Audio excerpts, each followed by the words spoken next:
ठीक है, अब मैं पुष्पराज के पास आती हूँ कि पुष्पराज, द वेरी क्वेश्चन कि ये 25% एडिशनल टैरिफ उन देशों के ऊपर लगा है जो कि ईरान के साथ बिजनेस कर रहे हैं, आखिर अमेरिका क्या संदेश दे रहा है? और खासकर अगर भारत के संदर्भ में देखें तो भारत के लिए ये कितना बड़ा सेटबैक है? नीलू जी, आपको, पैनलिस्ट को और दर्शकों को मेरा नमस्कार। पहली बात मैं आपको पहले ही बता दूं, कई सारी बातें हमारे बाकी पैनलिस्ट ने बताई है तो मैं उसको फिर से दोहराऊंगा नहीं, लेकिन हम समझ ले कि राष्ट्रपति ट्रंप सोच समझकर नियम आधारित अंतर्राष्ट्रीय व्यवस्था को नष्ट कर रहे हैं और साम्राज्यवादी सिद्धांत स्थापित कर रहे हैं। ये सब कथित तौर पर हेरिटेज फाउंडेशन के प्रोजेक्ट 2025 और यूएस के जो राष्ट्रीय सुरक्षा डॉक्ट्रिन के नीति से प्रेरित होती है। अगर आप जानना चाहते हैं हेरिटेज फाउंडेशन प्रोजेक्ट 2025 क्या है, 50% उसमें जो भी लिखा है, एक साल में उन्होंने 50%, 900 पेज का डॉक्यूमेंट है, उसमें लगभग आधा उन्होंने ऑलरेडी इंप्लीमेंट कर चुके हैं। तो जो सिद्धार्थ बात कह रहे थे कि हमको एंटिसिपेट करने की जरूरत है, ये कुछ हमको गेस वर्क करने की जरूरत नहीं है। मैं परसों ही आपको बोला था आपके टीवी शो पे कि अब देखिए ईरान पे कुछ होने वाला है, कल देखिए कनाडा पे कुछ होगा, परसों इस पे होने वाला है ताइवान को लेके। तो ये इन अ सेंस एक पूरा टूल किट उन्होंने बना के दे रखा है, पहली बात ये है। और इससे साफ लग रहा है कि अमेरिका अब जो मॉन्ड्रो सिद्धांत है, जो अब डॉन्ड्रो सिद्धांत के से पुकारा जाता है, उसको पुनर्स्थापित कर रहे हैं। क्रिटिकल मिनरल्स और सप्लाई लाइन्स के नियंत्रण रखना जरूरी है उनके हिसाब से, और खास करके साउथ अमेरिका, ग्रीनलैंड, कनाडा में। साथ ही साथ राष्ट्रपति ट्रंप दुनिया को प्रभाव क्षेत्र में विभाजित करने का भी इरादा रखते हैं, और ये इससे रेलेवेंट है, जहां सहयोगी राष्ट्र अमेरिका के सेतु होंगे और अपने अपने प्रभाव क्षेत्र में उनके प्रतिनिधि के रूप में काम करेंगे। तो यूरोप को मध्य एशिया, जो सेंट्रल एशिया है, और रूस को सौंप दिया है, दक्षिण एशिया को पाकिस्तान सौंप दिया है, और पश्चिम एशिया, वेस्ट एशिया जिसको कहते हैं, उसको इजराइल सौंप दिया है। अब ईरान को इसी संदर्भ में हमने देखने की जरूरत है। सीरिया, इराक, पैलेस्टाइन, लेबनान, इसके विपरीत, इन सब के विपरीत ईरान अभी भी एक स्वतंत्रता विदेश नीति अपना रहा है, और ये युआन, रूबल, रुपी और अन्य गैर डॉलर मुद्राओं में तेल बेचता है। फिर चीन के सिप्स बैंकिंग प्रणाली में उन्होंने उसके साथ काम कर रहे हैं, और ईरान अभी भी परमाणु हथियार की विकसित कर रहा है। कहने का तात्पर्य यह है नीलू जी कि ईरान पश्चिम एशिया पर प्रभुत्व स्थापित करने के अमेरिका और इजराइल के लक्ष्य में एक बड़ा कांटा है। अब ईरान के साथ अच्छे द्विपक्षीय संबंध रखने भारत की राष्ट्रीय हित में है, और ये मैं सोच समझ के कह रहा हूं। सबसे पहले भारत की तरह, और हमारे पैनलिस्ट ने इसका थोड़ा जिक्र किया है, भारत की तरह ईरान भी पाकिस्तान से आतंकवादी हमलों के अधीन है। बेसिकली ईरान आतंकवादी के खिलाफ साझा लड़ाई में हमारी भागीदार है, भारत की भागीदार है, सॉरी। दूसरा, ईरान चाबहार बंदरगाह के माध्यम से मध्य एशिया, सेंट्रल एशिया के लिए भारत का एक प्रवेश द्वार है। तीसरा, ईरान भारत का चौथा सबसे बड़ा तेल सप्लायर है। लगभग 2018-19 में हम लोग 23.5 मिलियन टन तेल आयात करते थे ईरान से, जो लगभग हमारी 13% जरूरतों का मतलब कुल तेल जरूरतों का निभा रहा था तेल। और ईरान भारत की लुक वेस्ट नीति की कुंजी भी है, और इसीलिए अंतरराष्ट्रीय नॉर्थ वेस्ट ट्रांसपोर्ट कॉरिडोर का एक केंद्र भी है। और भारत, आखिरी में ये बात आई डोंट थिंक अभी तक आई है, भारत ईरान का 5वां सबसे बड़ा व्यापार भागीदार है। 2025 में, लास्ट ईयर, हमारा व्यापार 1.6 या 7 बिलियन डॉलर का था, जिसमें भारतीय एक्सपोर्ट्स $1.2 था। इसलिए भारत की राष्ट्रीय, क्षेत्रीय और ऊर्जा सुरक्षा के लिए ईरान बेहद महत्वपूर्ण है। लेकिन भाजपा सरकार इन सबको त्याग कर रही है।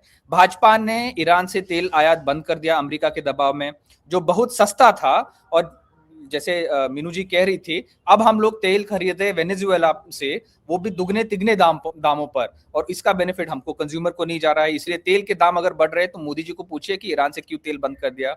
और दूसरी बात यह है, हम लोग अपना फॉरेक्स बचाए रखते थे, बिकॉज ईरान हमको रुपीज में हम लोग तेल खरीदते थे।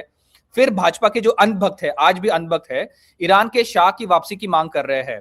क्या इन अंधभक्तों को पता है कि जब शाह ईरान के शीर्ष नेतृत्व कर रहे थे, तब उन्होंने हमेशा भारत के खिलाफ पाकिस्तान का समर्थन किया था। 1965 वॉर देख लीजिए, 1971 की वॉर देख लीजिए। जब शाह को निकाला गया, तब ईरान ने भारत का समर्थन करना शुरू किया। तो क्या मोदी भक्त अपने मुसलमान विरोधी मानसिकता के कारण इतने अंधे हो गए हैं कि वो ईरान पर हमला करेंगे, जो हमारे दुश्मन के खिलाफ हमारा समर्थन करता है, और ये अंधभक्त हमको देशभक्ति से सबक सिखाएंगे नीलू जी? पुष्पराज, अब ये हैंडल कैसे करेंगे मोदी जी? क्या मोदी सरकार इसको हैंडल कर पाएगी? मोदी जी का विदेश मंत्रालय जिस क्रॉसहेयर में फंस गए मोदी जी, और चारों तरफ से एक तरीके से हम घिरते हुए नजर आ रहे हैं। आज अगर चाइना के लोग अगर आज बीजेपी के दफ्तर में आकर बैठकर, और फिर भी चाइना लाल आंखें अब भारत को दिखा रहा है, अगर शक्सगाम वैली में वो क्लेम कर रहे हैं कि भाई उनका स्टेक है, तो फिर तो अब और कितना कमजोर मोदी जी और नजर आएंगे। ये तो दिन ब दिन हालत बहुत ज्यादा खराब होती हुई नजर आ रही है। नीलू जी, समस्या ये नहीं है कि वो लोग किसी से बात कर रहे हैं, चीन से बात करिए, रूस से बात करिए, अमेरिका से भी बात करिए। समस्या ये है कि हमारी नेहरूवियन पॉलिसी रही है नॉन अलाइनमेंट की। ठीक है, आपने त्याग कर दिया पिछले 11 वर्षों से, अपने स्ट्रेटेजिक मिसकैलकुलेशन ये की कि पूरी तरह से अपने भारत की जो विदेश नीति थी और भू राजनीतिक नीति थी, उसने आपने पूरी तरह आपने वो आउटसोर्स कर दिया और अपने आप को लिंक कर दिया अमेरिका के साथ। अब उसका आपको फल दिख रहा है। अमेरिका, जैसे सिद्धार्थ कह रहे थे, मीनू जी कह रही थी, पहले प्रोफेसर पाशा भी कह रहे थे, अमेरिका अंतरराष्ट्रीय कानूनों का उल्लंघन कर रहा है और वो अपने आप को पुनर्स्थापित कर रहा है। उनका री हेमिस्फीयरिंग जो आर्ग्यूमेंट है प्रोजेक्ट 2025 में, वो क्लियरली अपने आप को रिस्थापित कर रहे हैं, डॉन्ड्रो डॉक्ट्रिन जिसको कह रहे हैं। तो उस स्थिति में उनके लिए इंडिया अब रेलेवेंट है नहीं है। नेशनल सिक्योरिटी डॉक्ट्रिन उनकी जो 2025 में निकली थी, उसमें सिर्फ एक लाइन है इंडिया के ऊपर, वो भी क्वाड अलायंस के this thing, not even as a security guarantor. US के कैलकुलेशन में, प्रेसिडेंट ट्रंप के कैलकुलेशन में, पाकिस्तान साउथ एशिया में भावी रहेगा। उन्होंने सऊदी अरेबिया के साथ डील भी साइन करवाई है, उनकी डिफेंस डील है वो भी। अब वो टर्की भी उसमें जुड़ रहा है, वो भी हमारे साथ उसके संबंध खराब है टर्की के।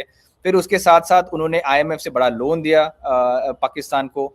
जैरेड कुशनर उधर गए, उनके साथ स्पेशल डील साइन की क्रिप्टो करेंसीज को डेवलप करने के लिए। फिर उन्होंने फील्ड मार्शल मुनीर को व्हाइट हाउस में होस्ट किया, खाने पे बिठाया, बिरयानी खिलाई, लेकिन वो उनके साथ नहीं बैठे, क्या बोलते हैं, डॉक्टर जयशंकर के साथ। कहने का तात्पर्य यह है कि भाजपा की जो रणनीति थी, मोदी सरकार, प्रधानमंत्री मोदी और डॉक्टर जयशंकर, उनकी रणनीति थी कि हम लोग अमेरिका के साथ अपना काम करेंगे। अब वो स्ट्रैटेजी पूरी तरह से फेल हो गई है। अब इसके कारण क्या हुआ है कि चीन और रूस हमसे नाराज है, और रूस के साथ हमारे बहुत पुराने संबंध है, ऐतिहासिक संबंध है। रूस को आपको याद होगा कि रूस ने हमारा समर्थन किया था, हमारे साथ उन्होंने एक्चुअली मिलिट्री अलायंस भी की थी कि कोल्ड वॉर के समय जब 1971 में बांग्लादेश का हमने आजादी दिलवाई थी उनको, तब वो हमारे साथ 7th फ्लीट के खिलाफ खड़े थे। अब ये सब त्याग करके आपने अब ऐसी सिचुएशन निर्माण कर दी है जहां ना घर का ना घाट का रहा है। और आपको पता ही है, हमारा जो नेबरहुड है, आसपास के जो देश है, बांग्लादेश, नेपाल, जो एकमात्र हिंदू राष्ट्र है दुनिया में, श्रीलंका, पाकिस्तान और चीन को तो गिन ही लो, मालदीव्स ने हमारी सेना को निकाल दिया उधर से पहली बार 1988 के बाद, जब हमने कू स्टॉल किया था। कहने का तात्पर्य यह है कि अब भारत जाएगा तो कहां जाएगा?